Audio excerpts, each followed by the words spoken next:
un poquito más, unos cuantos minutitos.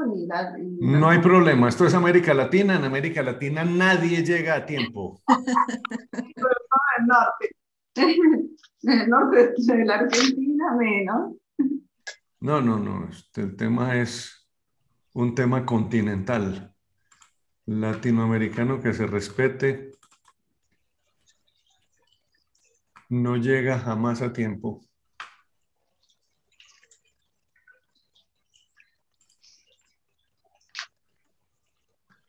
Desde Cafayate,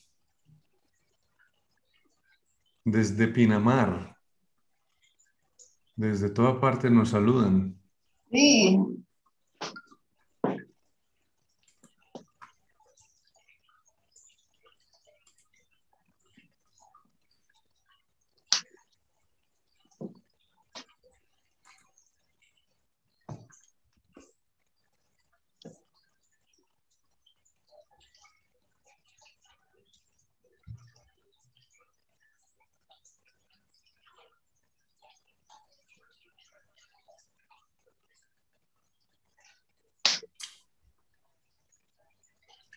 Ah, está por aquí Ariel Sedman también. Sí. Ahí lo veo. ¿Les gustaría que comencemos? ¿O no? Chicas, ¿qué opinan? Adelante, Claudita, cuando tú quieras. Bueno, muy bien. Gustavo ¿estás? A ver, vamos, mando un mensajito a Gustavo, que ya queremos comenzar.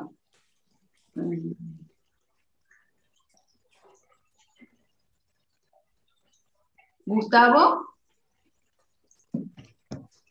Chicas, díganme porfa qué luz se ve mejor.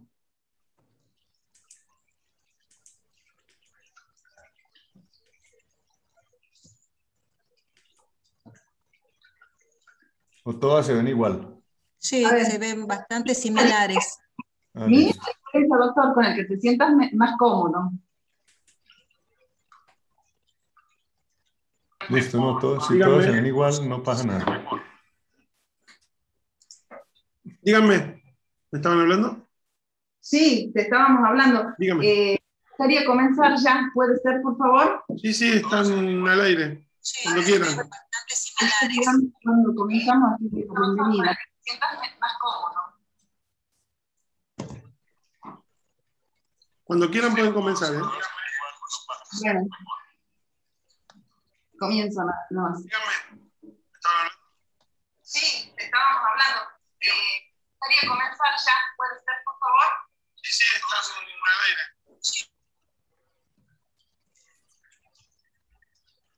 ¿Comienzo? Sí, Claudita. Espero que me estén. Buenos días a todos. Qué lindo reencontrarnos una mañana como esta. Yo soy la doctora Claudia Coronel de la Asociación Tucumana de Dermatología. Me acompaña la doctora Gabriela del Pero y la doctora Graciela Campero. Tenemos el agrado de presentarles el nuevo curso cuyo tema es la biología molecular, la microbiota y la oxidación como eje de la dermatología del siglo XXII.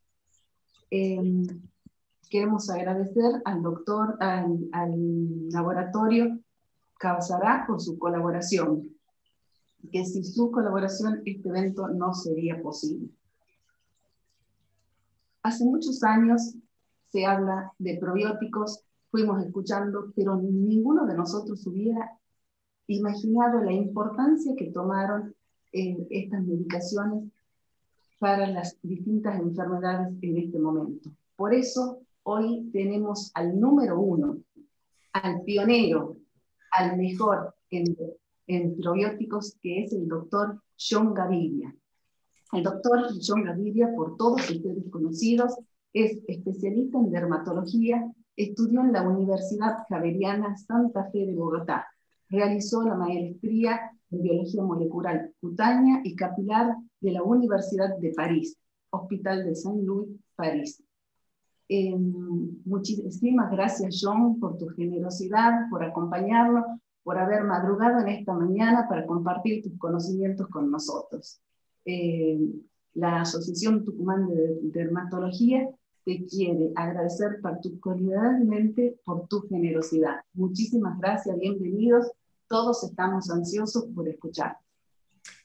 Doctora Claudia, a usted, a la doctora Gómez y a todos allá en Tucumán y a la Asociación Argentina de Dermatología. Por aquí veo amigos muy queridos que esta mañana de sábado decidieron acompañarnos para mirar este tema que cada día tiene más relevancia en la medicina mundial.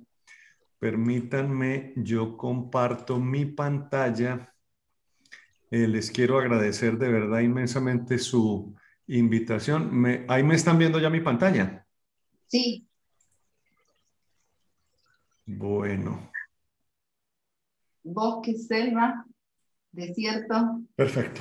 En donde vamos a hacer una conversación de probablemente el repaso del ecosistema terrestre más importante, porque todos sabemos que existen los desiertos, los matorrales, los ríos, los humedales, y que todos estos ecosistemas que hacen parte del planeta Tierra, nosotros somos uno de sus componentes principales y lo estamos destruyendo en forma sistemática, en forma feroz, en forma sin duda alguna bellaca. Nos hemos convertido en unas pirañas destructoras de nuestro propio ecosistema y no nos damos cuenta que la naturaleza nos está hablando y nos está gritando que tenemos que entender lo que ella nos está diciendo acerca de este daño masivo que le estamos haciendo.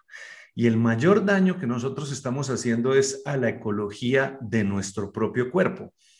Por esto, este filósofo de la biología canadiense nos propone en este artículo que nos habla de salud, de ecología y del microbioma, unos conceptos absolutamente interesantes que nos recuerdan que nosotros mismos somos un ecosistema y que cuando tenemos nuestro ecosistema sano vamos a tener una plena salud y que cuando lo tenemos enfermo vamos a ser como un bosque que se incendia. Y esta enfermedad no nos hemos dado cuenta. Martin Blaser, uno de los grandes investigadores en microbiota hoy en el mundo de la Universidad de Rutgers en New Jersey, dice que estamos tan preocupados por el calentamiento global que no nos damos cuenta que la destrucción de nuestra microbiota es 10 veces más acelerada que el daño que está haciendo el calentamiento global. Y cuando hablamos de esto, tenemos que hablar como en estos encuentros que son sistemas de educación continuada, que nuestra microbiota, que es probablemente, y hoy se conoce así como el órgano más grande del cuerpo, siempre creíamos los dermatólogos que era la piel, ahora ya empezamos a hablar que la microbiota nos ganó en esa definición de talla y es más grande como órgano del cuerpo y cumple bastante más funciones que las que ya le conocemos a la piel. La microbiota lo que hace es entrenar a nuestro sistema inmune, entrenarlo o desentrenarlo, es decir, lo está educando permanentemente. Y cuando vemos esta interacción que tiene la microbiota con el sistema inmune, vemos que cada una de las bacterias que tenemos en la boca, en el intestino, en la piel, las que hoy se sabe que existen en el pulmón, van a estar interactuando con absolutamente todos los tejidos y las células presentes en él, que el macrófago, que las células plasmáticas, etcétera, etcétera. Pero tenemos que recordar elementos básicos y es qué es lo que realmente vemos cuando nos miramos esta mañana en el espejo. Un ser que es un 43% humano y ustedes dirán, no, eso no es posible, pero les quiero contar que ahí donde estamos sentados tenemos 30 billones de células humanas y en conteo 39 de células microbianas, es decir, el 57% de nuestro conteo total es microbiano. Y nos dirán entonces que el genoma humano es lo que nos hace sin duda superiores a cualquier otro ser y claro que sí, tenemos 20,000 genes humanos y si tuviéramos nuestra microbiota completa, tendríamos 20 millones de genes microbianos. Solamente para recordarles que cuál es más importante, si el gen microbiano o el gen humano. Los genes microbianos existen en el planeta Tierra hace 3.500 millones de años. En cambio, los humanos hace 200.000 años. Puesto en términos contantes y sonantes, es como si tuviéramos en el bolsillo 3.000 $3.500 o tuviéramos $2. Es muy distinto lo que podemos hacer con $3.500 a lo que podemos hacer con $2. Y esos $3.500 son los genes microbianos. Es decir, en realidad, solamente el 1% de nuestra información genética es humana. Y nosotros que aprendemos una medicina por sistemas, sistema ocular, sistema cutáneo, sistema cardiovascular, hemos ignorado desde la Facultad de Medicina y hasta hoy el 99% de nuestro sistema microbiano. Y lo hemos ignorado tanto que seguimos en el mainstream de la medicina buscando soluciones donde no hay que buscarlas para el COVID-19, porque cada vez salen más y más aplastante información y trabajos que nos recuerdan que es la composición de nuestra microbiota la que refleja la severidad y la disfuncionalidad del sistema inmune en los pacientes con COVID-19. Dicho en otras palabras, doctores queridos, las personas que la han pasado mal o que se han muerto por el ataque del COVID-19 están enfermas de su microbiota y nadie está hablando de eso hoy en el mundo. Pero como somos dermatólogos, nosotros queremos saber qué es lo que pasa con nuestra microbiota en el humano. Y miren esto que nos menciona este artículo cuando nos compara con esta extraordinaria paleta de colores, lo que pasa en un paciente sano cuando se compara con un paciente que tiene psoriasis. Y miren ustedes la foto de arriba, lo distinta que es a la foto de abajo en términos de colores, que son los gérmenes que cada uno tenemos. Pero miren la diferencia que hay entre el paciente que tiene psoriasis en su piel sana con el tipo de microbiota y de familias microbianas de su piel enferma. Y miren cuando estamos hablando entre lesiones de un tipo, sea psoriático o de una no psoriática, el cambio notable que se va dando en todas estas distintas familias microbianas que tenemos en esto que hoy llamamos microbiota. Este trabajo concluye entonces que todo lo que pasa en psoriasis indica que hay una diferencia tanto en el sitio de la lesión como a nivel sistémico en lo que tiene que ver con las comunidades microbianas que hacen parte de nuestro cuerpo. Pero hay trabajos aún más importantes cuando nos cuentan que en una mancha de vitiligo, dentro de la mancha acrómica, nosotros tenemos una familia, un grupo de familias bacterianas que es totalmente distinto al que existe en el borde, en donde hay pigmento. Entonces nos hacemos las preguntas, ¿qué tiene que ver y qué relación tiene el pigmento con nuestros gérmenes? De allí que cuando me pidieron que hiciéramos una revisión general de estos temas para hablar de estos conceptos de biología molecular, de microbiota y de oxidación, tenía que introducirles un subtítulo y es que realmente este es el eje de la dermatología del siglo XXII y quienes no quieran incorporarse en este universo se van a quedar definitivamente en el pasado de la ciencia. ¿Qué fue lo que le pasó al señor Louis Pasteur?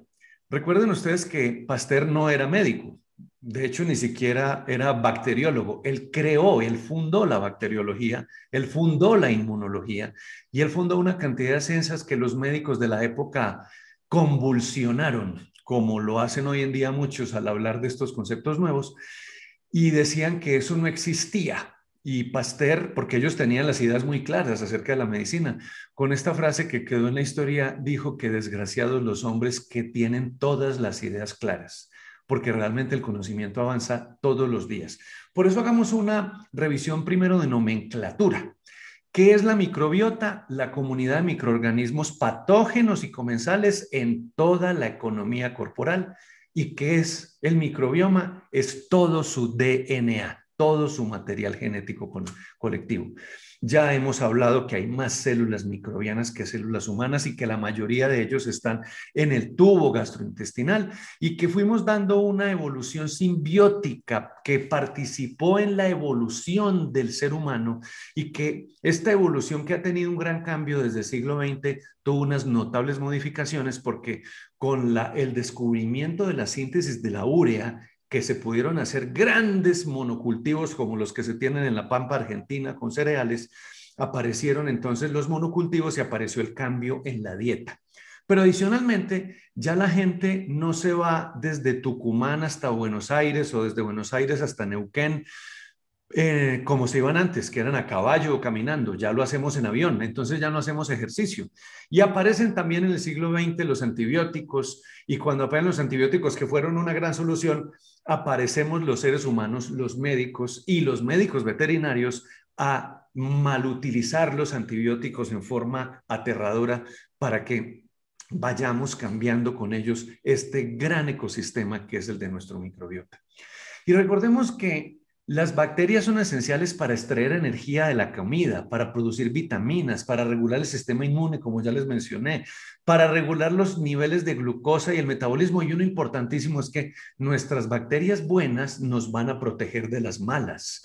Entonces, todo esto se empezó a aclarar cuando en el estudio del genoma humano apareció esta tecnología llamada los omics, metagenomics, metatranscriptomics, metaproteomics y metabolomics.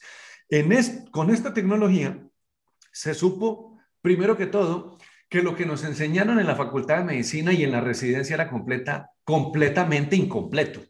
¿Por qué? Porque a nosotros, ¿se acuerdan? Nos dijeron que la flora cutánea estaba conformada en un 95% por el estafilococo albus y en un 5% por el estafilococo dorado.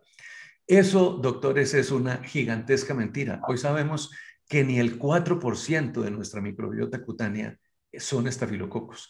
Y lo sabemos por esta tecnología, es que antes no teníamos más, sino que el agar sangre, el agar chocolate, las cosas que aprendimos en microbiología en la universidad.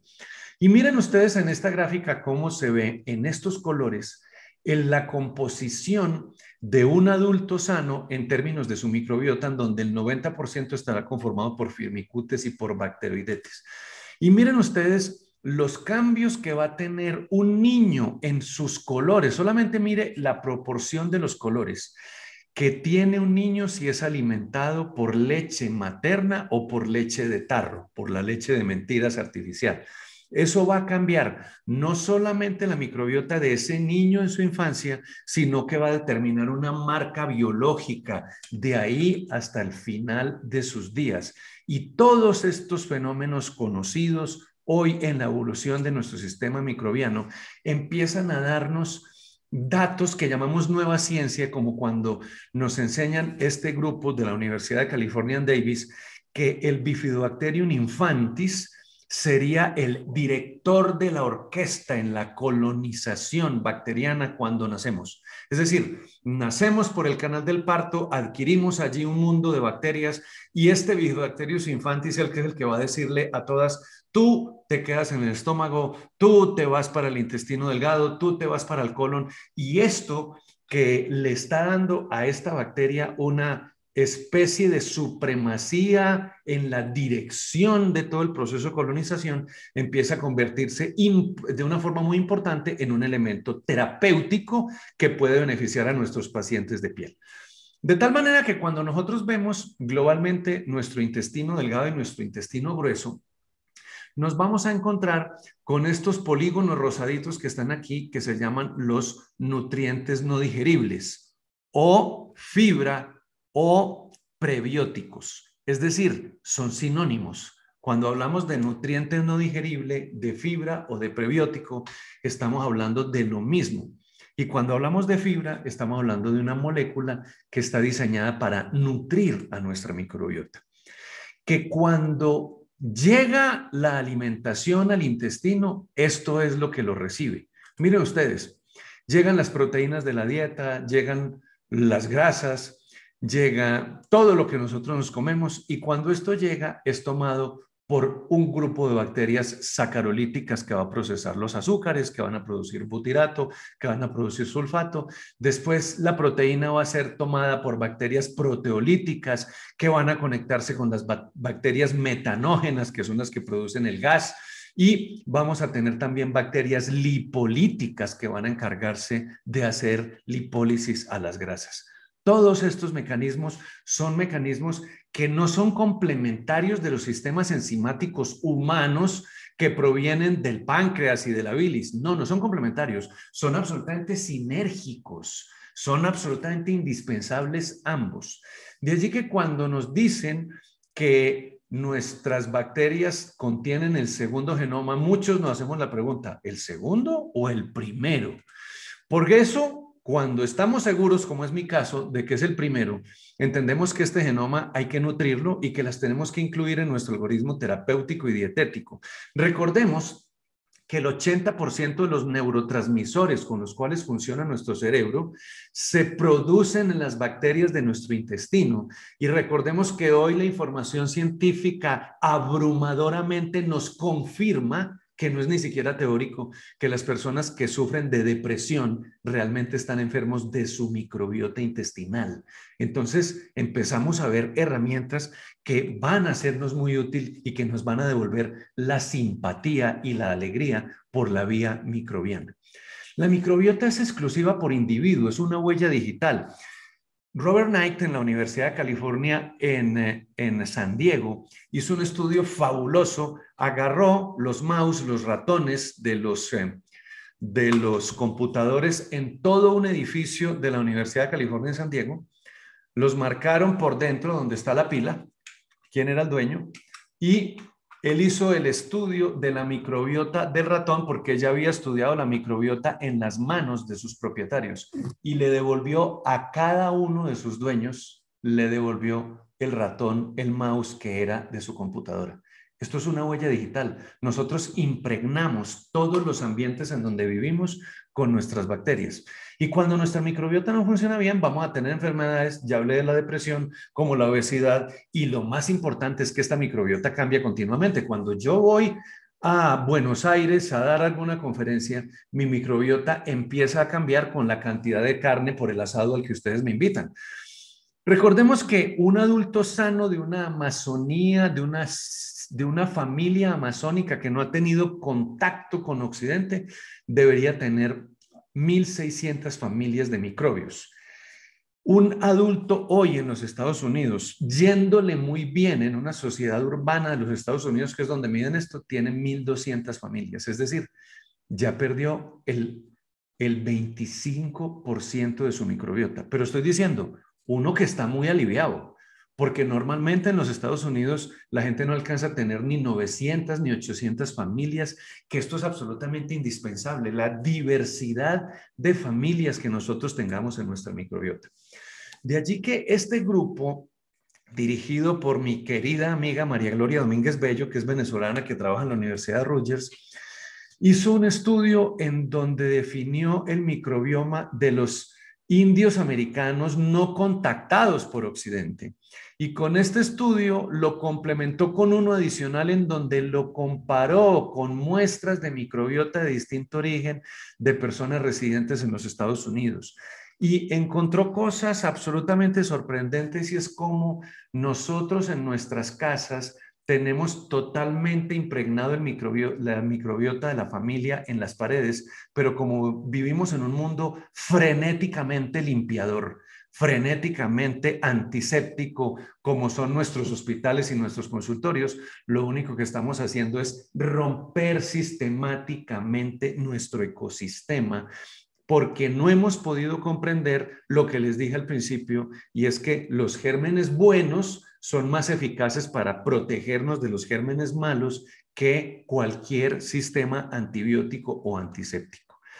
La gran desventaja que tiene el genoma humano es que es fijo, es el mismo siempre, mientras que el microbioma es un genoma moldeable, lo que implica el potencial terapéutico que tiene. Se los decía ahorita, nosotros hace 3.500 millones de años tenemos microbios en el planeta Tierra, y eso les ha permitido a esos microbios en Chernóbil, para los que somos mayores de 40 años, el gran accidente nuclear en una región de Ucrania, se produjo la obligatoriedad de desocupar grandes extensiones de terreno por la contaminación con la radiación, y hoy cuando se va a estudiar allí se encuentra que hay hongos capaces de absorber radiación. Miren ustedes la infinita capacidad de evolución que tienen nuestros microbios. Recuerden que microbios no son solamente bacterias, son hongos, son parásitos, son las arqueobacterias. Y cuando nosotros nos enfrentamos a esto, empezamos a descubrir que hoy en día las bacterias nos ayudan a hacer ejercicio. Pero ¿cómo es esto posible? Nos menciona este trabajo como cuando somos atletas entrenados, hay una bacteria que se llama la Veillonella atípica que va a contribuir a todo el proceso respiratorio general del organismo. Y este estudio lo hicieron fabulosamente con ratones, a los cuales un ratón sedentario versus un ratón entrenado, al ratón sedentario le pasaban la Veillonella atípica y mejoraba dramáticamente su capacidad de metabolismo de oxígeno en la medida en que lo empezaban a hacer trotar en una banda. Tanto la paz como la violencia son procesos dinámicos y complejos. Quiere decir, doctores, que cuando nosotros tenemos nuestro intestino en eubiosis, o sea, en normalidad, de una vez les doy esta noticia, ninguno de ustedes tiene su intestino en normalidad, ninguno. Y si su intestino no es normal, tampoco lo es la microbiota de la piel y tampoco lo es la del resto del cuerpo.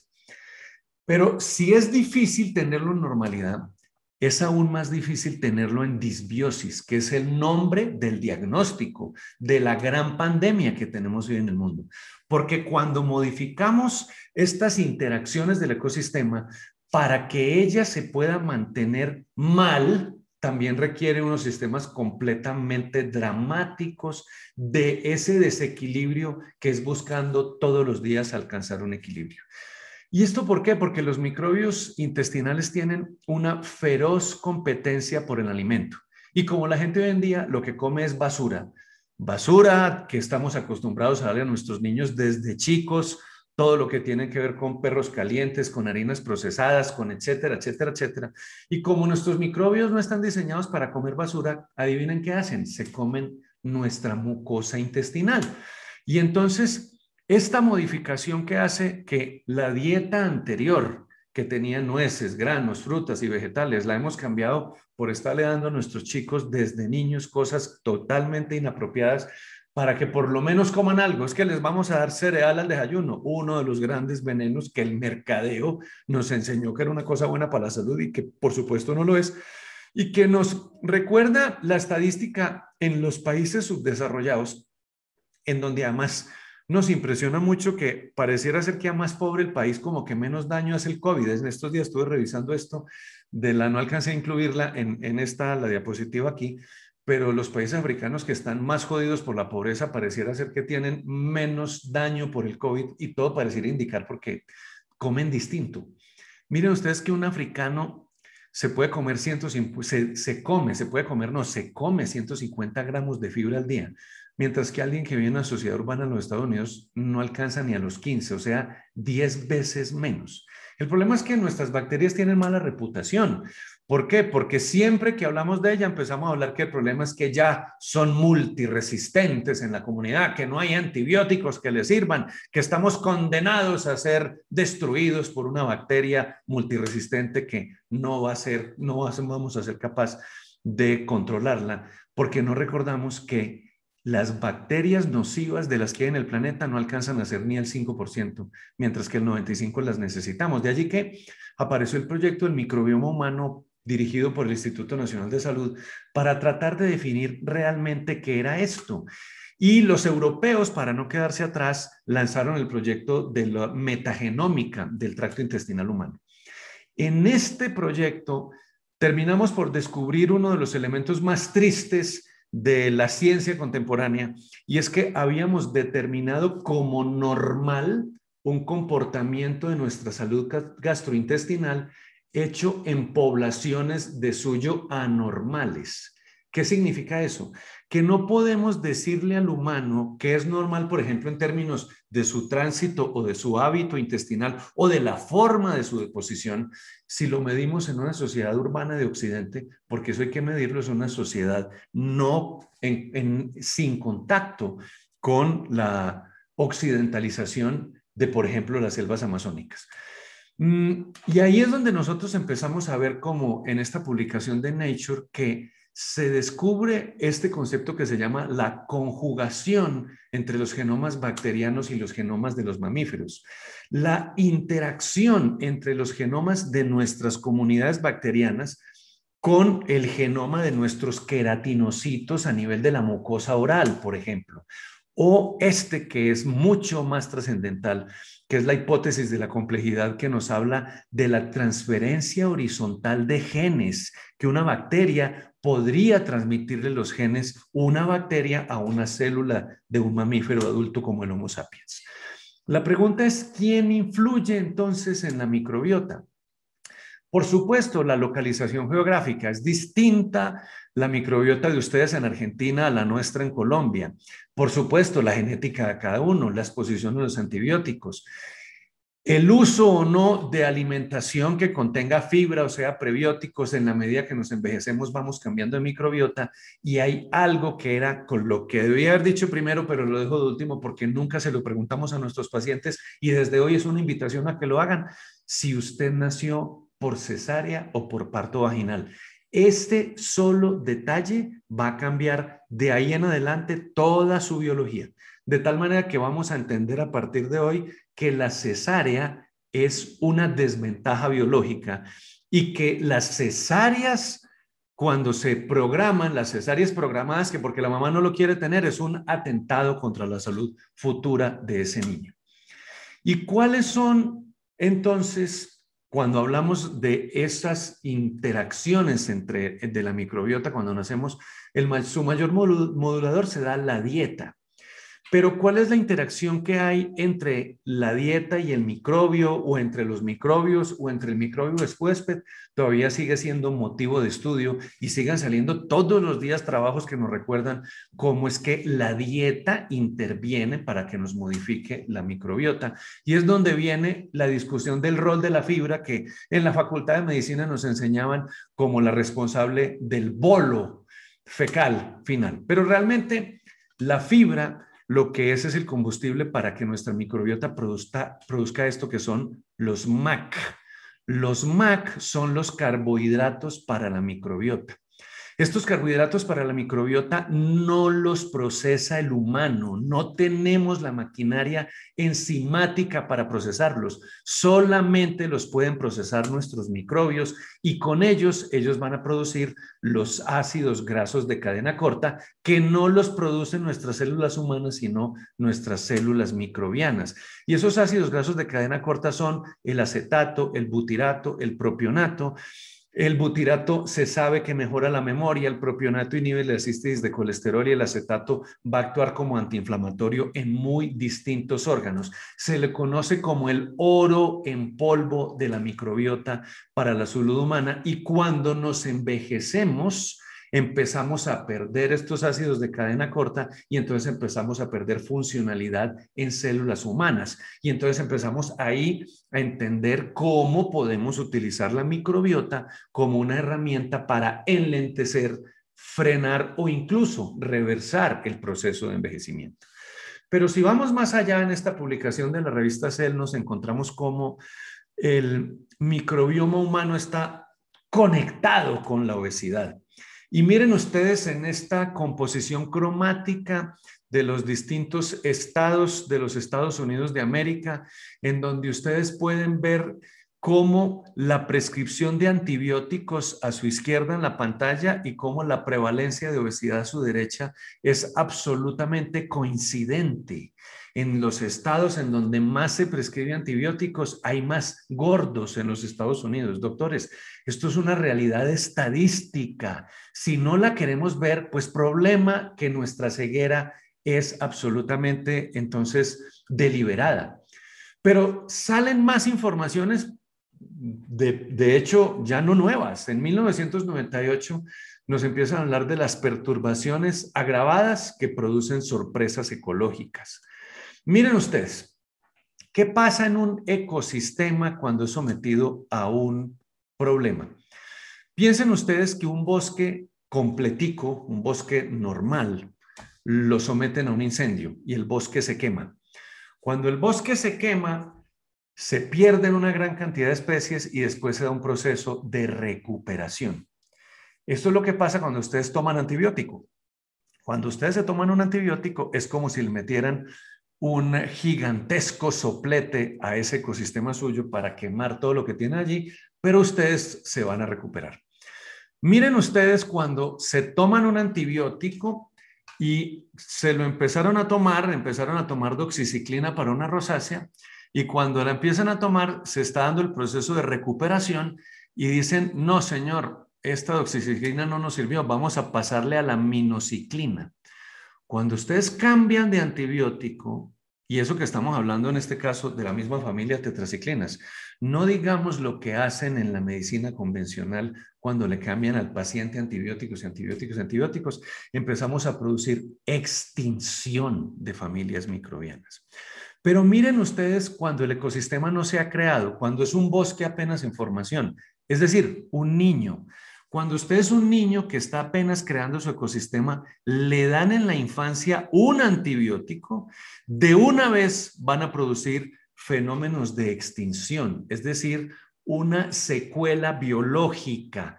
Cada niño que ustedes le mandan antibiótico para la dermatitis atópica, doctores queridos, se lo están jodiendo para toda la vida. Es absolutamente inaceptable con este conocimiento en ecología que los volvamos a utilizar en enfermedades que no sean específicamente infecciosas, porque el antibiótico es una medicina absolutamente necesaria, pero cuando estamos hablando de infecciones diagnosticadas y comprobadas. De allí que cuando hablamos del uso de antibióticos y sus consecuencias en el microbioma normal, lo único que vemos es resultados apocalípticos y que nos muestran, miren ustedes lo que pasó en el mundo que se industrializó con la revolución industrial de 1850. Estoy hablando de Europa y de Estados Unidos. Y miren ustedes los distintos colores que hay arriba cuando vemos el amarillo, el rojo y este color medio azul turquesa que vemos allí. ¿Qué pasa en los países que se industrializaron como los Estados Unidos? En este azul turquesa vemos cómo hay una caída sorprendente de la diversidad que tenemos en nuestros microbios. Más o menos en 1950 en América Latina nos empezamos a industrializar y miren ustedes cómo empezó a cambiar. Y arriba ustedes ven los países que no se han industrializado, como no hay cambios en nuestra microbiota.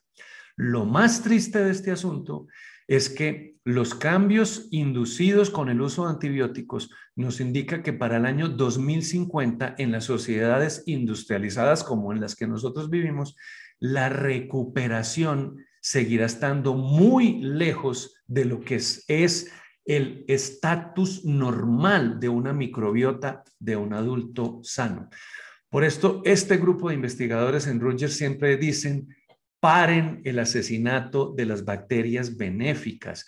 Recuerden que cuando usted a un niño en la infancia, miren acá las demostraciones que tienen, si no les dan antibióticos, si les dan 1 o 2 cursos, 3 o 4 cursos o 7 distintas dosis de antibióticos que lo hemos usado porque por años utilizamos en enfermedades muy infecciosas para niños antibióticos, empezamos a incrementarles el riesgo de enfermedad inflamatoria intestinal. Y cómo este marco de la ecología, cuando estamos hablando de la consideración de la recuperación de este patrón ecológico que tenemos en nuestro ecosistema, vuelve y se repite. Miren ustedes, en una persona que no recibe antibiótico en la línea azul es como se da, una persona que recibe, antibiótico una sola vez, en la línea azul es como se da la recuperación. Cuando la persona la recibe 2 veces, se da una posible restauración, pero si le damos antibióticos en la infancia, miren ustedes cómo estamos de lejos cuando damos antibióticos en la infancia de recuperar la normalidad en la biología de nuestras personas. Por eso hoy se insiste, al hablar de microbiota y de sistema inmune, que los llamemos más bien sistema de interacción microbiana, porque nuestro sistema inmune, su salud, dependerá de que los microbios estén bien y por eso hablamos de esto como la teoría de los buenos amigos.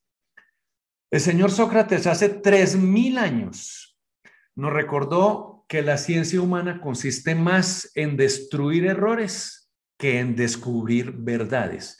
Y para eso propuso el método de la mayéutica, como lo hizo, que la mayéutica es el método de hacerse preguntas, de preguntarse tonterías como ¿por qué hoy vemos 5 o 10 pacientes por rosácea en nuestro consultorio y hace 25 años cuando yo era residente veíamos una semanal? Yo veía una semanal en el hospital de dermatología más grande del continente que queda en Bogotá, que atienden hoy todavía 1000 pacientes de piel por día. Y veíamos una rosácea semanal. Y hoy todos en el consultorio vemos 5. ¿Y por qué no nos hacemos la pregunta, 5 diarias? ¿Por qué no hacemos la pregunta, oiga, ¿y esto qué fue? ¿Será que porque sí? No, no es porque sí. Y esa pregunta se la hizo Jean-François Bach. Y Jean-François Bach nos planteó qué era lo que había pasado cuando la incidencia de las enfermedades infecciosas entre 1950 y en el año 2000 cayeron de forma dramática. Y en ese mismo periodo de tiempo, las enfermedades de origen inmune e inflamatorias subieron en forma casi que en espejo con la caída de la otra. Esto es lo que se llama hacerse preguntas y entender por qué cuando caen las enfermedades infecciosas se disparan las inmunológicas y empiezan a aparecer respuestas como esta del 2012 que nos habla del rol de la microbiota en la homeostasis del sistema inmune. Esta del 2014 que nos recuerda el rol de la microbiota en la inmunidad, en la inflamación. En el 2015, el rol del microbioma cutáneo en el estatus del adulto sano. En el 2017, la regulación de la inflamación por las interacciones de la microbiota con el huésped.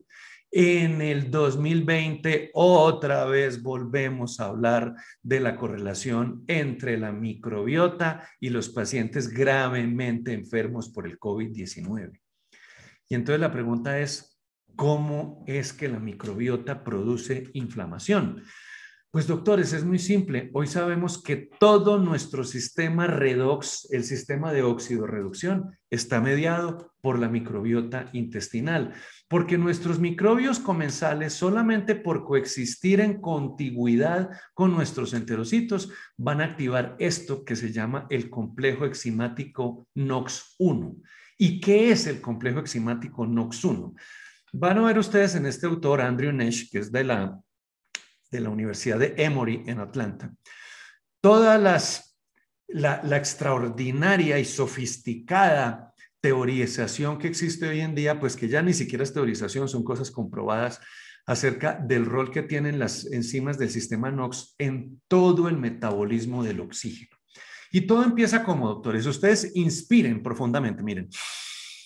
Cuando uno inspira profundamente, ¿qué va a hacer? Que ese oxígeno molecular va a llegar a sus células y a su mitocondria para que allí se produzca, después de que ustedes respiran profundamente oxígeno, esto que se llama el anión superóxido.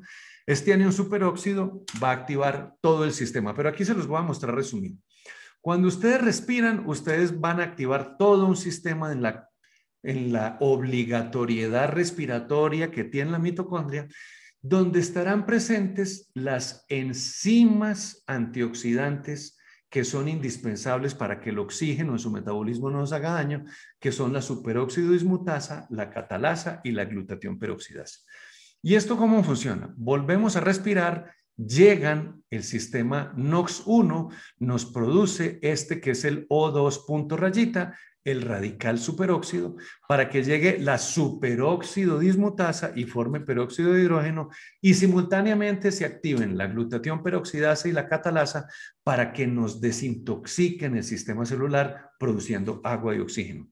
Pero cuando esto no funciona bien, se va a producir una cosa que se llama la reacción de Fenton, en donde con intervención del hierro se va a producir un OH punto, que es un radical hidroxilo, que es algo que daña notablemente nuestros sistemas celulares y contra lo cual no tenemos contra. La única contra, la más eficaz, es evitar que se forme.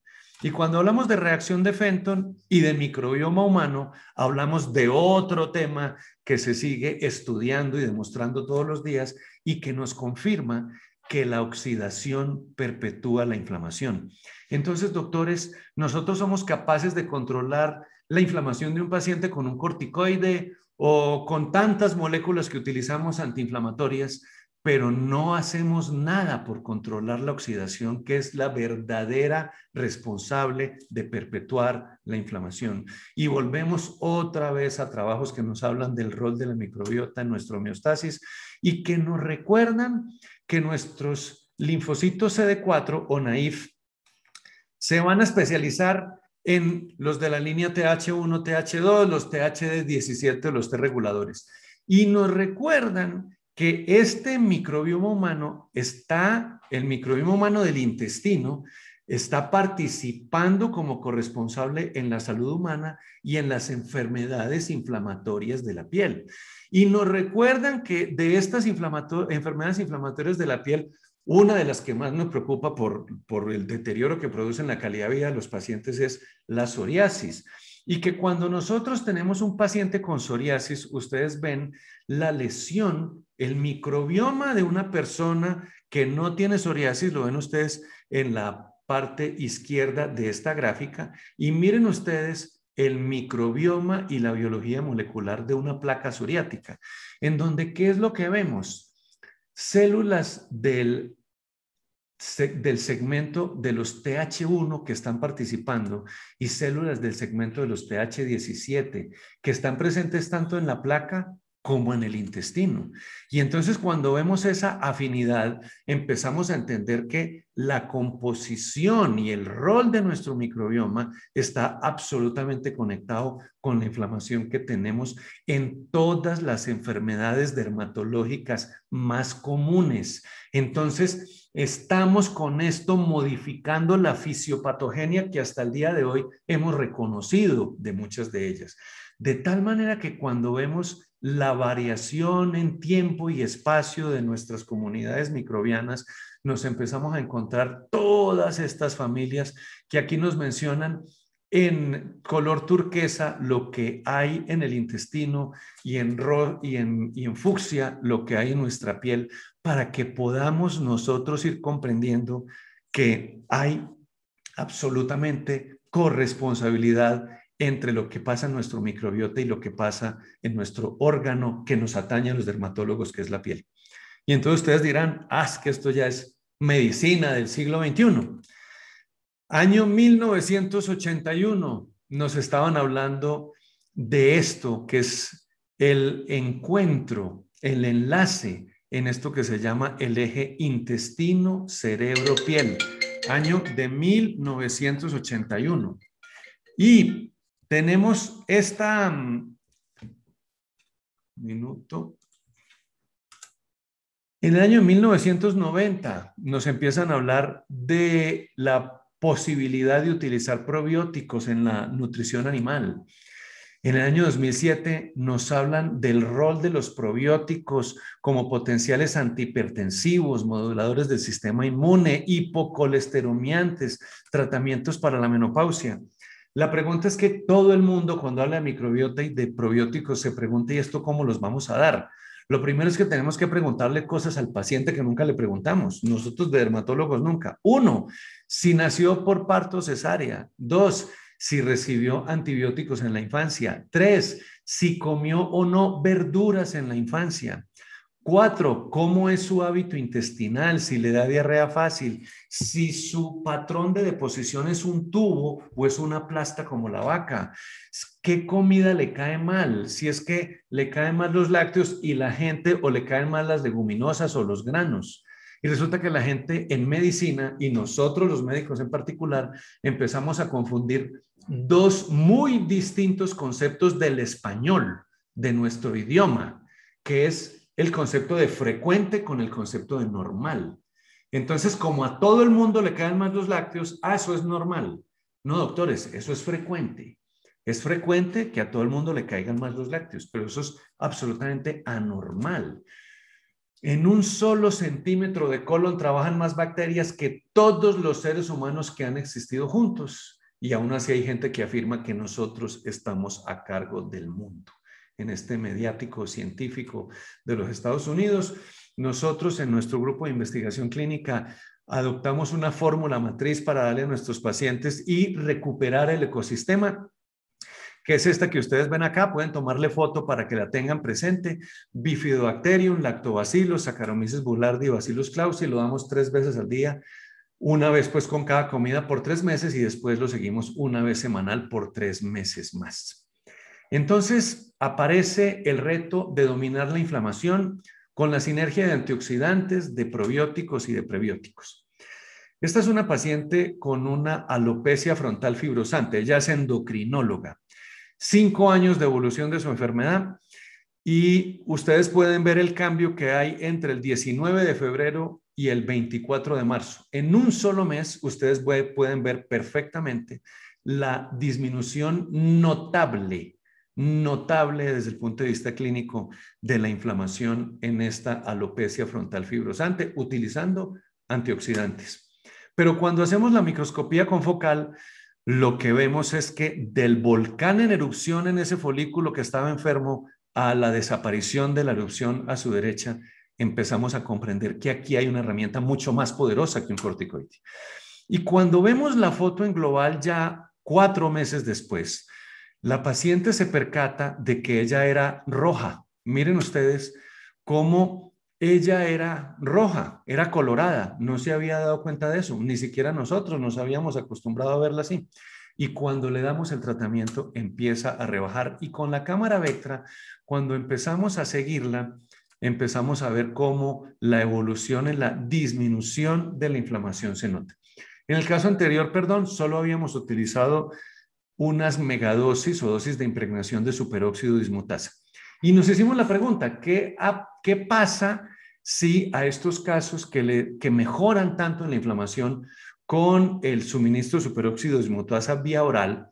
Lamentablemente no está disponible en Argentina. La superóxido dismutasa por vía oral solamente está presente en América Latina, en México y en Colombia. En México se llama Glisodin, en Colombia se llama AUX Therapy. Y nosotros le empezamos a dar probióticos. Y una paciente también con alopecia frontal fibrosante que nos llamó la atención, ya estábamos muy atentos del eritema y miren ustedes cómo en un mes le desaparece este eritema que la paciente tiene en su mejilla. Y cuando hacemos la observación con la lectura infrarroja, el cambio en un mes es absolutamente dramático. La atenuación de la inflamación es equivalente a la atenuación clínica en la inflamación perifolicular. Entonces empezamos a ver herramientas que nos sirven todos los días. Y por eso empezamos y decidimos implantar un protocolo con antioxidantes y probióticos en dosis de impregnación. Ustedes pueden ver aquí a su izquierda la paciente que se desinflama tomando solo superóxido dismutasa con zinc y selenio, y a su derecha cuando hacemos lo mismo pero le agregamos probióticos. El cambio es ciertamente superior. Nuestra terapéutica incluye estas dosis descendientes de superóxido dismutasa y esta combinación de probióticos tal cual como se las había mencionado ahorita. Ahorita en las preguntas lo vamos a discutir más. Al final, doctores, lo que nosotros tenemos es una evaluación en 360 grados, en donde la oxidación, la microbiota y la inmunidad se analizan en un contexto. Este contexto lo define la anamnesis que los médicos ya no hacemos, porque cuando trabajamos en instituciones de salud nos obligan a atender un paciente cada 15 o 20 minutos, entonces no sabemos nada de la vida del paciente. Y nos empiezan a llegar personas que, sabiendo que estamos buscando soluciones disruptivas a trastornos conocidos como irresolubles. Esta es una niña que tiene la peor forma de la queratosis pilaris, que es la eritromelanosis folicular espácea y E. coli. Y entonces la mamá nos dijo, vengan, ¿qué de lo que ustedes saben nos pueden decir? Porque a mí me dijeron que es que la queratosis pilaris es una forma de ser de la piel.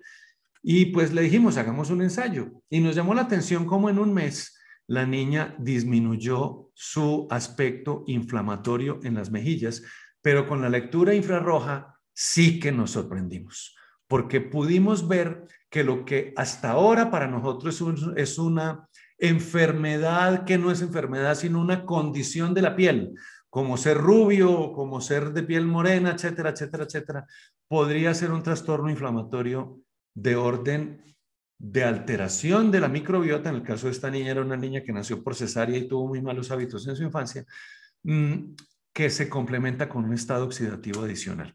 Esto es para nosotros una evidencia de que hay muchas cosas en inflamación que no hemos visto. Pero esta es una enfermera profesional que a los 38 años le hicieron una gastrectomía total y desde entonces empezó a desarrollar una rosácea facial permanente, refractaria a todos los tratamientos, acompañada de una dislipidemia, un hígado graso y adicionalmente una creatinina en el límite y unas transaminasas siempre altas. Desde los 38 años estuvo así y miren ustedes lo que fue pasando entre septiembre, octubre y noviembre del año 2020 con su inflamación. Y clínicamente ustedes pueden ver acá cómo el rojo de la cara se le fue desvaneciendo hasta ya desaparecer.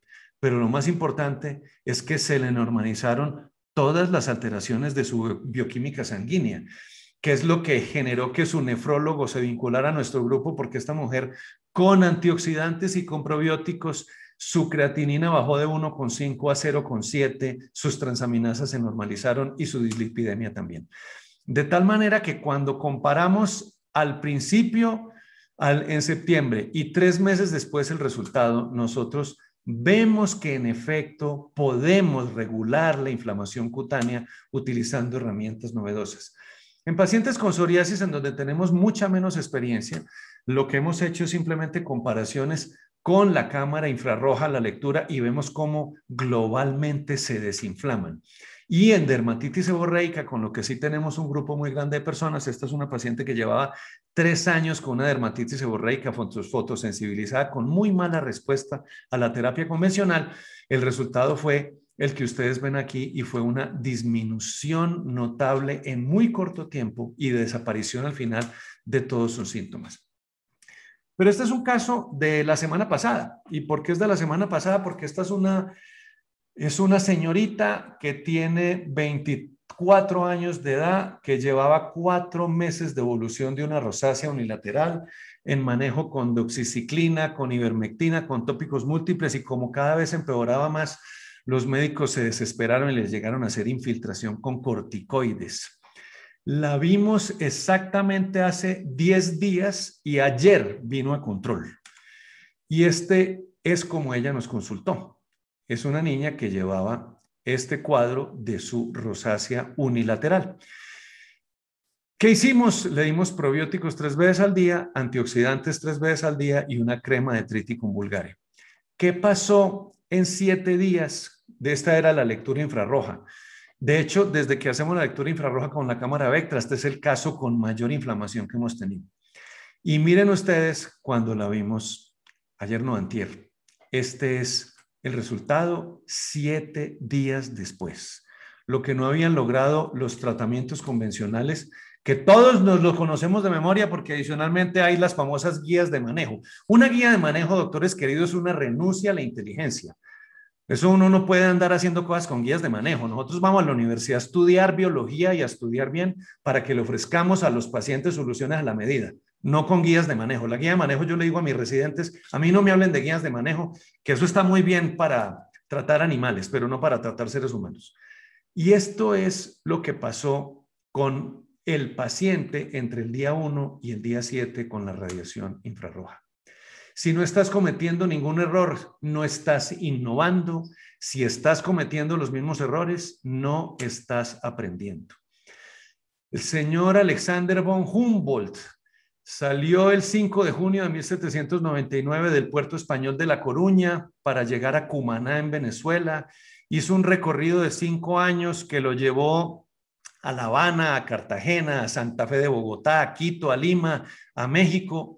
Y en ese viaje de 5 años cambió los conceptos de la geografía universal y de todo el conocimiento de los ecologistas de la época, cuando describió que todas las fuerzas de la naturaleza están entrelazadas y entretejidas, y cuando hizo famosa la frase que el aleteo de una mariposa en un bosque de bambú en la China puede ser el responsable de un huracán en el Caribe.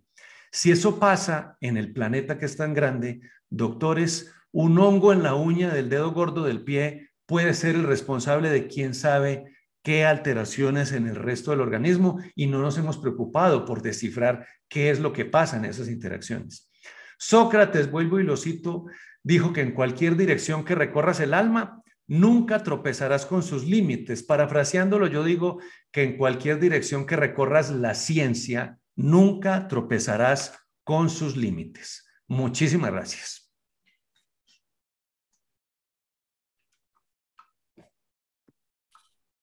Bien, muchas gracias, doctor. Hermosa la presentación. Tenemos algunas preguntas para realizarle. La primera pregunta que presentamos es en relación al niño que nace por cesárea. ¿Es posible trasplantar la microbiota en esos pacientes que han nacido por cesárea o hacer un trasplante del fluido vaginal en la piel o en la mucosa es beneficioso para el recién nacido? Claro, eso es lo que se hace y se sugiere hoy en día. A la mamá en el momento de la cesárea se le impregnan con gasas su canal de parto, su vagina, y cuando el niño nace lo embadurnan con ellas. Cuando yo fui a hacer eso con mi hijo, fue sorprendente el grito que pusieron en el cielo los anestesiólogos de la sala y el ginecólogo, que por el riesgo de la infección, y yo les digo, oiga, venga, para tontería no hay nada, ¿no? El muchachito va a nacer por el canal de parto y entonces nadie se preocupa, pero si lo voy a impregnar del fluido del canal de parto, es que lo voy a infectar. No, doctores, no, hay una cosa que se llama la lógica, y la lógica es lo que los médicos tenemos que usar cuando utilizamos estos principios de ecología aplicados a la salud humana. Pero ¿cómo debería ser la técnica? Usted con una gasita lo limpia, digamos, al bebé. Mire, ya hay personas que las han descrito, entonces las han querido otra vez sistematizar y volverlo que la guía de manejo. No, esto es un tema de lógica. O sea, no es la guía de manejo, que cuántas gasas, que de qué material, que de qué no. Lo que yo necesito es que el bebé quede impregnado con esos microbios. ¿Con cuál ruta? No importa la ruta. Entonces, simplemente pongamos gasas en el canal de parto. Hace poquito, pues como yo ya hablo de eso con muchas personas, un amigo mío ginecólogo que se quiere vincular a nuestro grupo, él dice, no, yo lo que hago es que hago un tacto vaginal en la paciente y cuando nace el niño, con el guante y con el tacto vaginal lo impregno. Y entonces con eso, con ese solo contacto es suficiente porque el poder de las bacterias de sobrevivir es infinitamente superior al de cualquier otro germen. Entonces, no es una guía de manejo. Ustedes van a ver que ya están publicados muchos modelos. Otra vez cito, María Gloria Domínguez Bello ha propuesto muchas soluciones para esto, pero realmente lo importante es hacer algo, no importa lo que sea, pero hacer algo para llevar los microbios del canal del parto a la piel del niño. Bien, en relación cuando se refería a la oxidación que perpetúa esta inflamación, con los TH1, TH17 en la psoriasis o en la dermatitis atópica, ¿cuál es el antioxidante que usted utiliza o cuál es el tratamiento que le indica a estos pacientes? ¿En forma paralela a los convencionales o ingresa con un tratamiento nuevo antioxidante? Hay un concepto, apúntenlo para que lo busquen en Google ahora y basen los artículos, se llama el código redox. El código redox fue planteado por el profesor Helmut Sies en el año 2015. El profesor Sies tiene 80 años y sigue siendo tan activo científicamente como cuando tenía 30. El código redox es todo el mecanismo codificado que nos cuenta lo que está pasando en el sistema de oxidorreducción del organismo, en donde los protagonistas son muchos. Entonces, cuando hablamos de reconstruir el código redox, tenemos que hablar de intervenir con muchas moléculas. Nosotros utilizamos superóxido dismutasa, que es la única patente que hay en el mundo por vía oral, y eso es muy importante que además lo tengan presentes. Miren, no todo lo que diga superóxido dismutasa es superóxido dismutasa útil para el humano. Ustedes en los Estados Unidos llegan y ven un frasco así de grandotote que tiene 1000 tabletas de superóxido dismutasa por $14. Basura, es pura basura. La superóxido dismutasa solamente tiene una patente que es una patente francesa para uso en humanos. ¿Por qué? Porque esto es una enzima. Si usted no la diseña y la protege, cuando llega al estómago, la acidez gástrica la destruye. Entonces, por eso hay que ser muy atentos cuando hablamos de antioxidantes, porque un antioxidante depende mucho del nivel, de la calidad del fabricante. Entonces, utilizamos primero ese concepto, saber que tenemos que tener un antioxidante de óptimo origen y de óptima calidad. Segundo, superóxido dismutasa, zinc y selenio. Siempre suministros de zinc y selenio, porque como nosotros nos convertimos en un universo de personas que perdimos la acidez gástrica, sea por vía de la dieta o sea por vía del omeprazol, Si nosotros tenemos un estómago crónicamente alcalino como el que tenemos ahora, todo el mundo, además cuando nos envejecemos se nos va volviendo, vamos perdiendo acidez en el estómago. La acidez es indispensable para normalizar la absorción de nutrientes, particularmente minerales. Entonces, por eso damos, especialmente en personas mayores de 40 años, suministros adicionales de zinc y de selenio. Y además, hoy en día, desde que David Sinclair, que está en Harvard y tiene David Sinclair, apunten eso, código Redox, Helmut Sies, David Sinclair, van a ver ustedes todo el impacto que tiene la nicotinamida, la vitamina B5 y la vitamina B3, el ácido pantoténico en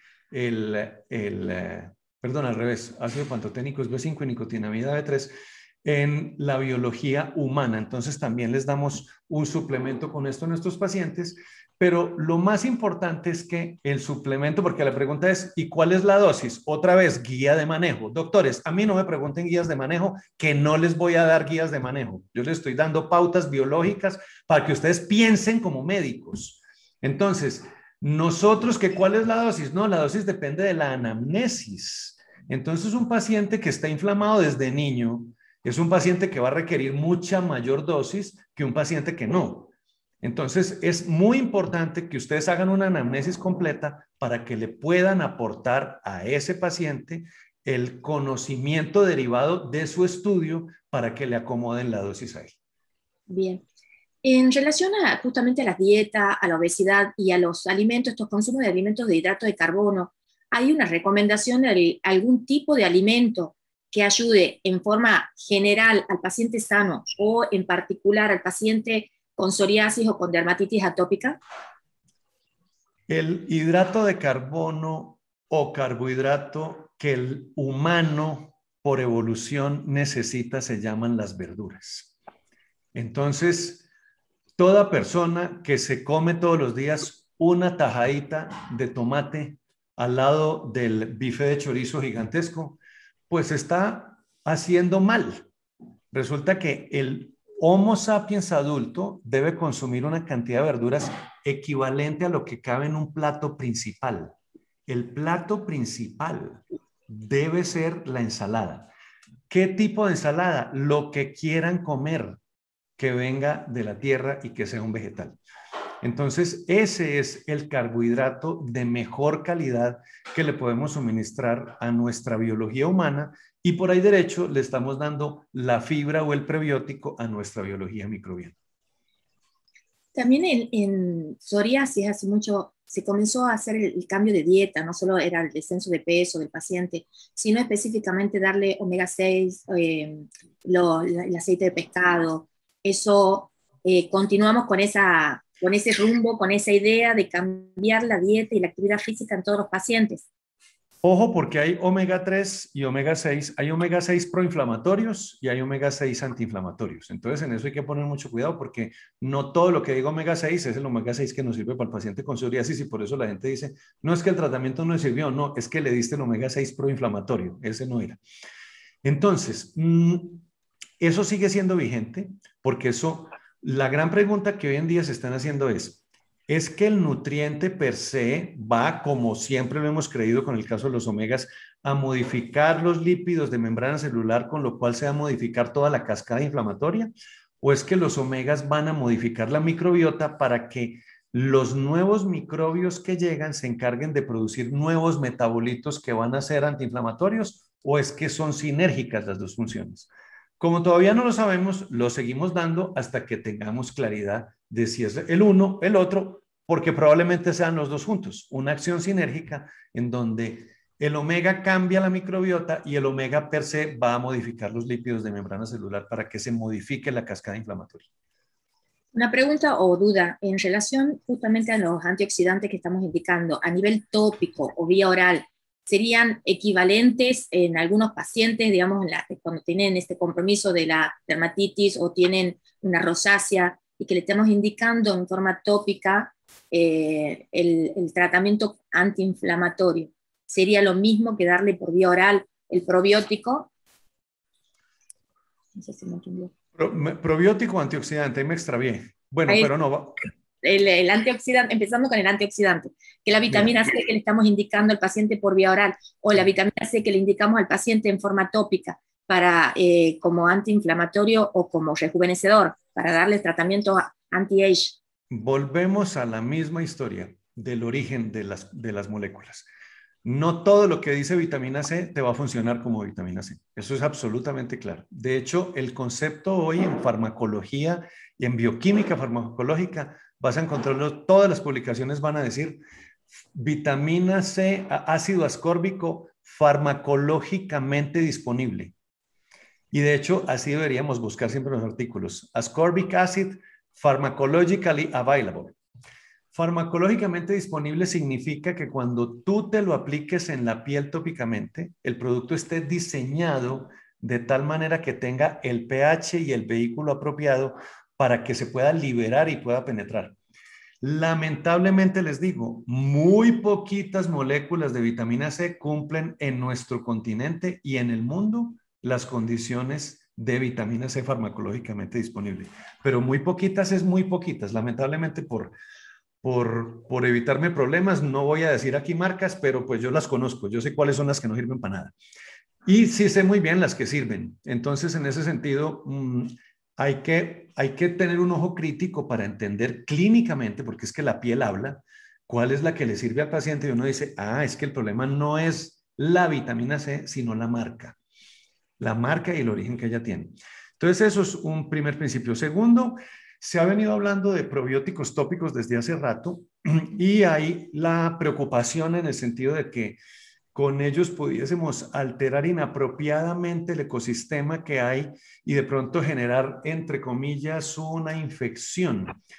Pues resulta que la piel tiene un sistema inmune que es capaz de defenderse de eso. Entonces, lo que ha hecho la industria es crear un concepto que es el que llaman posbiótico, que son lixiviados o escurridos las moléculas o los metabolitos que le sacan a los microbios para que sean esos metabolitos los que aplicados directamente en la piel puedan tener una acción antiinflamatoria. Por ahora, sigue siendo altamente eficaz que si tú cambias tu microbiota interna, ella va a saber interactuar con tu microbiota cutánea para que se produzca un reacomodamiento continuo de este ecosistema. Entonces, no nos dé miedo utilizar probióticos, pero además no solo nos dé miedo. Para que los probióticos sirvan, los tenemos que utilizar en dosis de impregnación.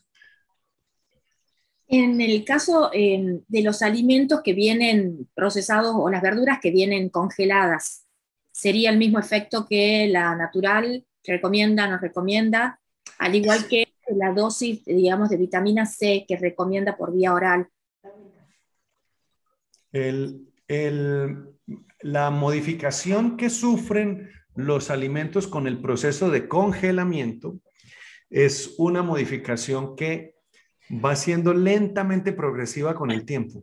Entonces, no es lo mismo, y eso es una cosa que saben estos bioquímicos de la ciencia, yo tengo 2 en nuestro equipo, no es lo mismo un producto que tú sacas a descongelar 20 días o un mes después, a si lo haces 3 o 4 días después.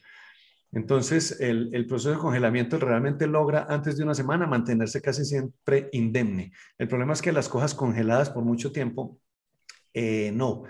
Entonces ahí sí se modificaría la biología de esto como elemento importante, pero el principio nos lo enseñaron las abuelas, no hay como lo fresco.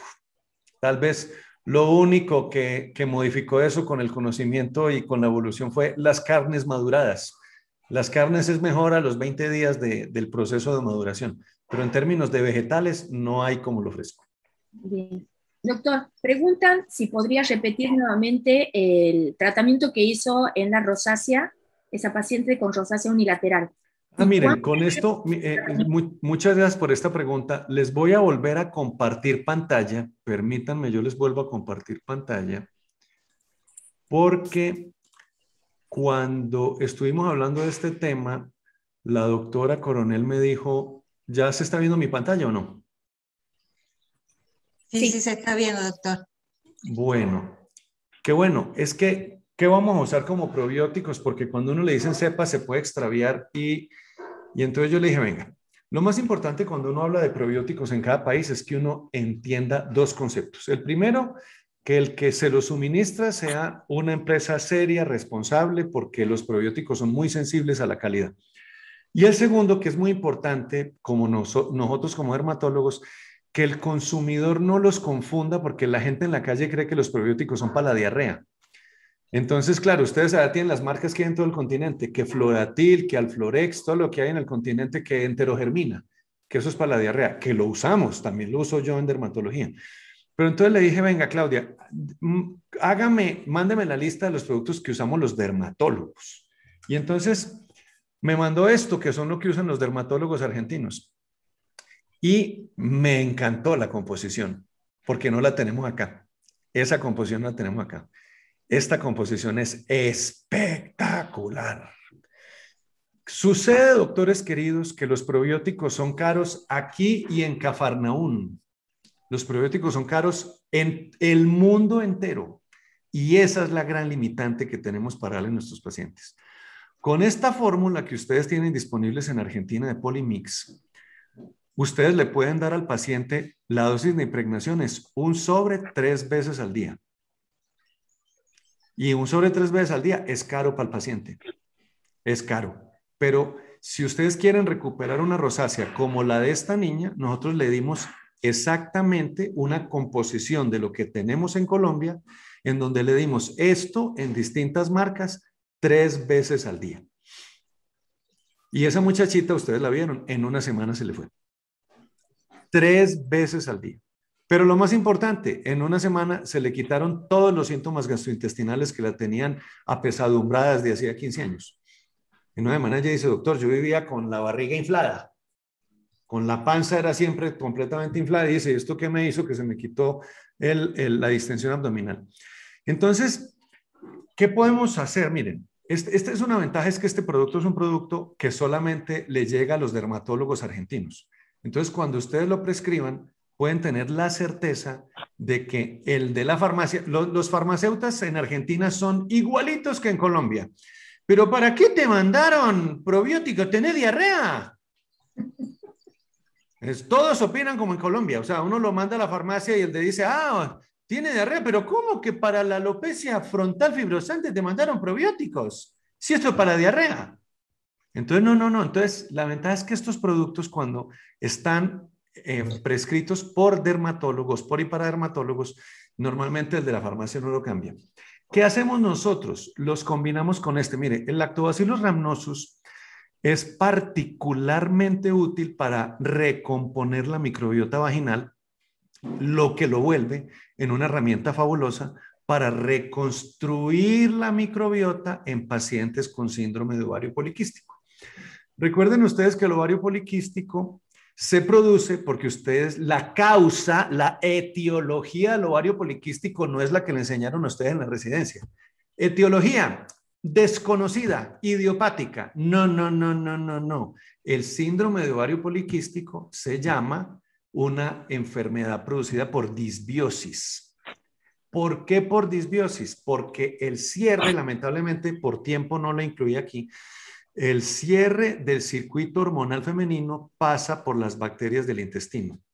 Entonces, ¿qué hacemos nosotros? Combinamos precios, porque esto es importante para que el paciente se lo haga. Entonces, yo les diría, miren, denle a sus pacientes al desayuno y al almuerzo un Polymix de desayuno y un Polymix por almuerzo. Y en la noche un Biocas en la cena. Entonces, con esto logramos tener lo que nosotros necesitamos, que es reconstruir el ecosistema. Apenas reconstruyamos el ecosistema, empezamos a mirar unos probióticos que sean más baratos, en los cuales podamos hacer un mantenimiento con el tema. Pero aquí hay un concepto muy importante que no es desdeñable, doctores, no es desdeñable el tema precio. Los probióticos son caros aquí y en Cafarnaún, y los pacientes normalmente, que es lo que nos pasa a nosotros ahora, no les importa el precio porque ya vienen conociendo el resultado de su mamá, de su tía, de su primo, de su vecino. Entonces dicen, no, doctor, yo ya ahorré para esa millonada que usted me va a hacer gastar en probióticos. Pero porque están haciendo una apuesta por algo que conocen eficaz.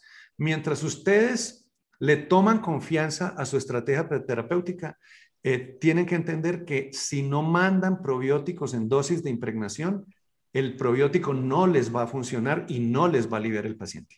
O sea, si van a mandar un sobrecito de cualquiera de estos dos productos al paciente para que se lo tome interdiario, de una vez les cuento, no van a ver ninguna mejoría, no se lo manden, sigan mandando la misma doxiciclina, que no les va a servir para nada tampoco, pero que es lo que ustedes saben manejar. Pero para aliviar al paciente lo que hay que mandar es realmente una dosis de impregnación que tiene que ser mínimo un mes. Nosotros las usamos 3 meses, pero mínimo un mes cuando la gente no tiene plata. Tú no tienes plata, pero hazte el esfuerzo de comprártelo un mes. ¿Y qué es lo que sucede? Como al mes están también, porque el resultado es un resultado de aguda recuperación, la gente dice, no, hago el esfuerzo y me lo tomo los 3 meses. Eso es lo más importante. El Ahora, 90% de nuestros pacientes hacen el esfuerzo y dicen, no, doctor, yo hice el esfuerzo y me lo conseguí los 3 meses. una consulta, doctor. Bueno, prácticamente ha respondido a todas las preguntas que se están realizando por chat, obviamente muchas felicitaciones y que nos está cambiando el chip. El tiempo que calcula aproximadamente del uso de los probióticos sería más o menos 3 meses para la impregnación. ¿Cuánto es el tiempo máximo que se puede indicar económicamente, o sea, también incluido la parte económica de margen? ¿Cómo te agradezco esa pregunta? No. 3 meses es para empezar. Mis pacientes salen de aquí advertidos que el tratamiento, y les hago así, 9 meses. Bien.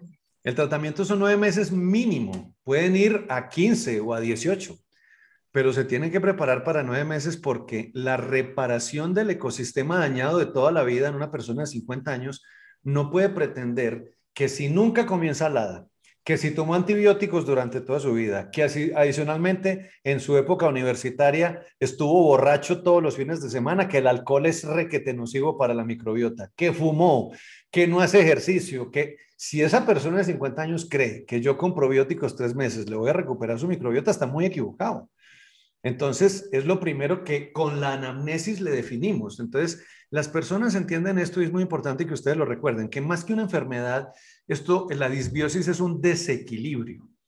Y recuperar desequilibrios implica no solamente el uso de probióticos antioxidantes, sino comer ensalada grande, madrugar a hacer ejercicio, cambiar los hábitos dietéticos de la basura que se comen, dejar de comer 5 y 6 veces al día, porque el ser humano está diseñado para comer 2, máximo 3 veces al día.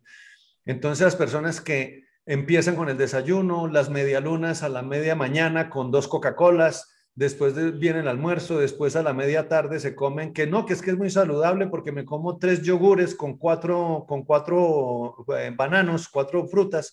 No. Comer entre comidas es una de las cosas que más deteriora la función de nuestra microbiota. Uno no necesita comer entre comidas, punto.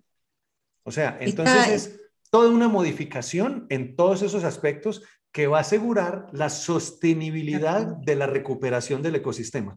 Si tú no modificas tus conductas con respecto a eso, no vas a modificar el ecosistema en forma sostenida en el tiempo.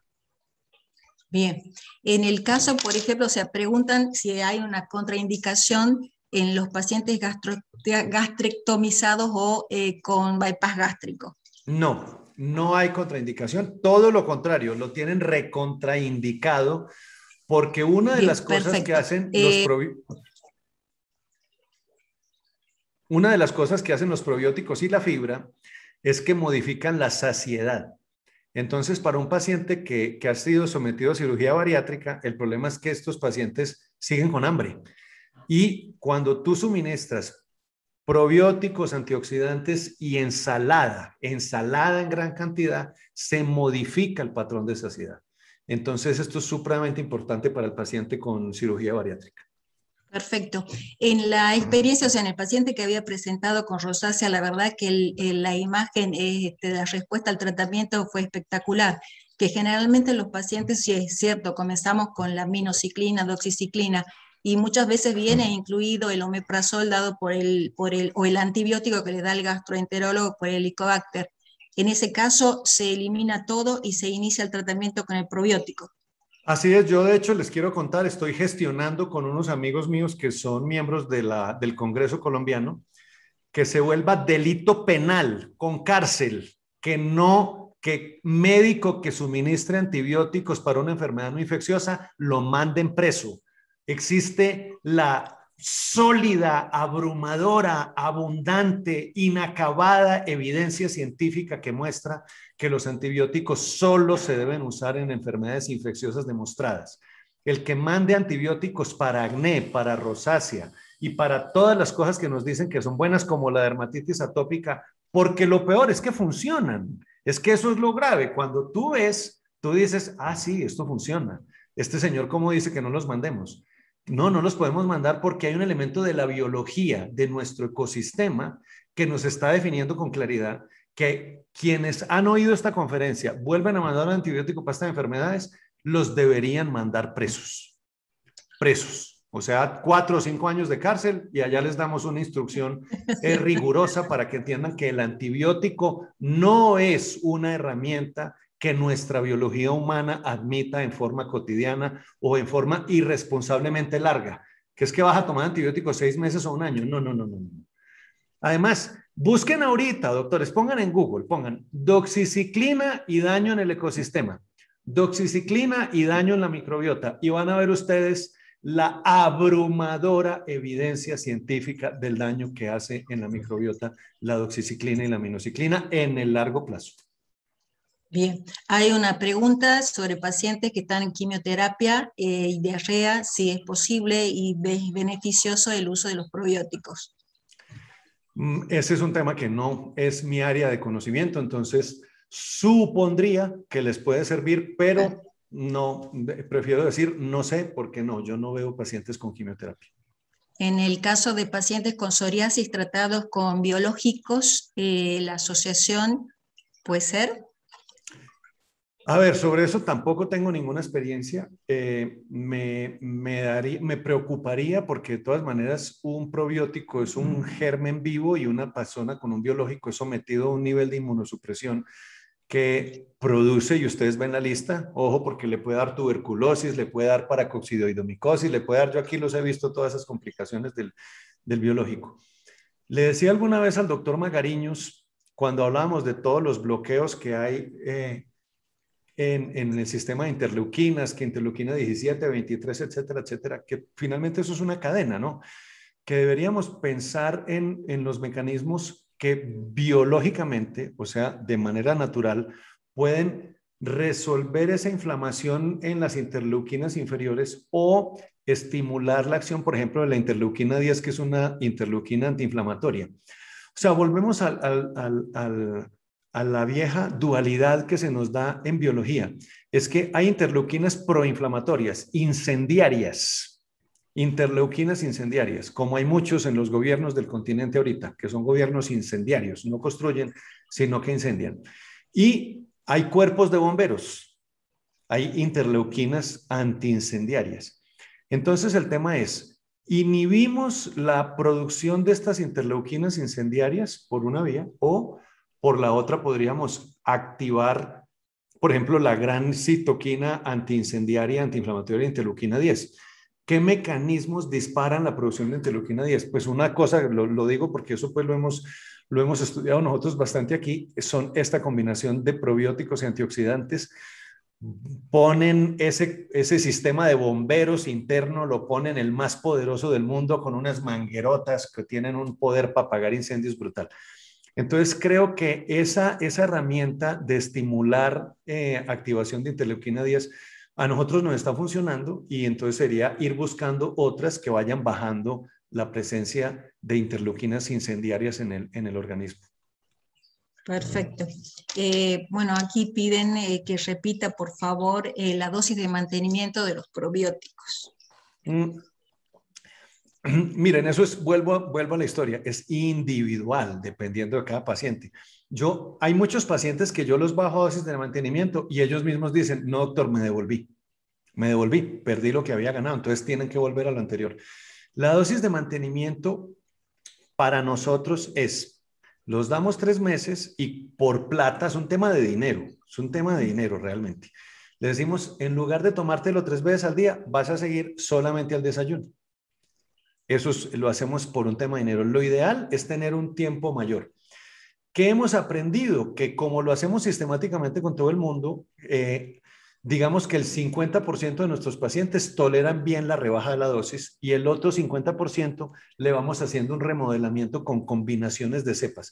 La ventaja que tenemos aquí en Colombia es que tenemos un gran número de probióticos de muy buena calidad y entonces podemos hacer una gran combinación de cepas para ir enriqueciendo el ecosistema. Acuérdense que aquí lo que necesitamos es reconstruir el ecosistema, entonces por eso hay que ir intercambiando cepas. Bien, una pregunta más, si tiene experiencia en el tratamiento del acné con los probióticos. Sí, la primera experiencia es con acné fulminans. Y eso lo he mostrado ya en algunos congresos en el continente, en algunos RADLA y en algunos CILAD, he mostrado nuestros casos de acné fulminans, que son personas que no responden a nada, pues que es un tema muy difícil de manejo, y con esto es el mismo caso de la niña que les mostré con las rosáceas. En una semana, en un mes, el paciente se desinflama. Entonces, en acné fulminans el resultado es fenomenal, particularmente el acné fulminans con manifestaciones sistémicas, con artralgias y con todo eso, la desaparición de los síntomas sistémicos es dramáticamente rápida, eficaz y perdurable. En acné de todos los días, en el acné vulgar, pasa algo que nos llama mucho la atención, no sabemos por qué. Lo que primero mejora es el tronco, desaparece el acné del tronco. Y el acné de la cara es el que tarda más en recuperarse. Y estamos hablando de solamente terapia con probióticos y con antioxidantes. No utilizamos ni isotretinoína, ni utilizamos más de esto. Entonces, ¿qué es lo que estamos haciendo? Le estamos dando al paciente 3 meses para recuperar el ecosistema y a los 3 meses iniciamos las microdosis de isotretinoína.